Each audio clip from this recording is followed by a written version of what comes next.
अस्सलाम वालेकुम। आज हमारा टॉपिक है कि क्या गवाह का बयान जो है अगर वीडियो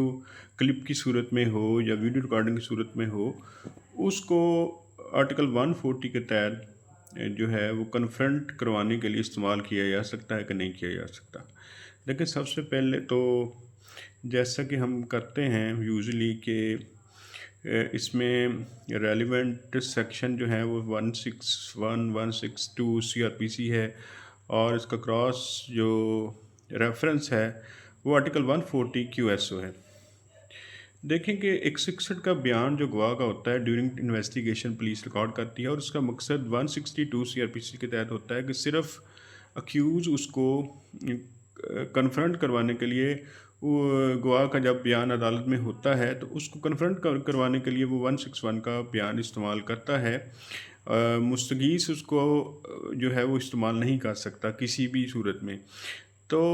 अब ये है कि कानून के मुताबिक किसी गवाह का बयान जो है वो वीडियो रिकॉर्डिंग या ऑडियो रिकॉर्डिंग की सूरत में भी हो सकता है, लेकिन उसमें एक ये शर्त है कि जो रिकॉर्डिंग होगी उसको कन्फ्रंट करवाने के लिए इस्तेमाल नहीं किया जा सकता। सिर्फ तहरीरी सूरत में 140 आर्टिकल कानून शहादत के तहत जो तहरीरी सूरत में बयान होगा वही सिर्फ कन्फ्रंट करवाने के लिए इस्तेमाल होगा, ना कि उसका कोई वीडियो रिकॉर्डिंग हुई है, क्लिप है, उसको उससे कन्फ्रंट करवाने के लिए इस्तेमाल किया जाए। तो ये चीज़ जो है ये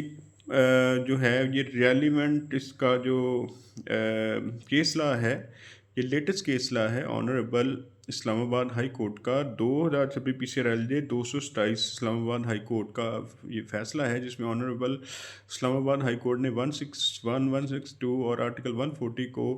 डिस्कस करते हुए जो उन्होंने डिपेंड किया है जिस केस ला में, जिसमें यह असूल वज़ा किया गया है, वो ऑनरेबल सुप्रीम कोर्ट का ये लैंडमार्क जजमेंट है 2019 SC 196।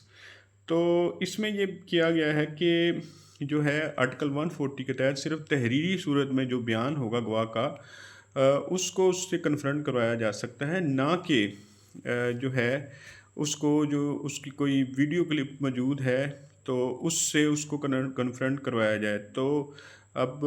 ये बात जब वज़ा हो चुकी है एक लैंडमार्क जजमेंट सुप्रीम कोर्ट की, तो आर्टिकल 189 के तहत ये बाइंडिंग इफेक्ट रखता है। तो कोई भी ऐसा केस जिसमें सूरत हाल ये हो कि जो गवाह का बयान जो है वो जो है वो ऑडियो या वीडियो रिकॉर्डिंग में हो, तो अगर ये मुल्ज़म कहे कि जी मैं इससे कन्फ्रंट करवाना चाहता हूँ, तो ऐसी इजाज़त नहीं दी जा सकती, और सिर्फ तहरीरी तौर पर कोई बयान होगा उसको उससे कन्फ्रंट करवाने की इजाज़त होगी गवाह के बयान की, कि उसका वो जो आपका तहरीरी बयान है उसको कंट्राडिक्शन करने के लिए या कन्फ्रंट करवाने के लिए, तकाबल करवाने के लिए वो ड्यूरिंग ट्रायल इस्तेमाल कर सकता है। Thank you so much for watching my YouTube channel.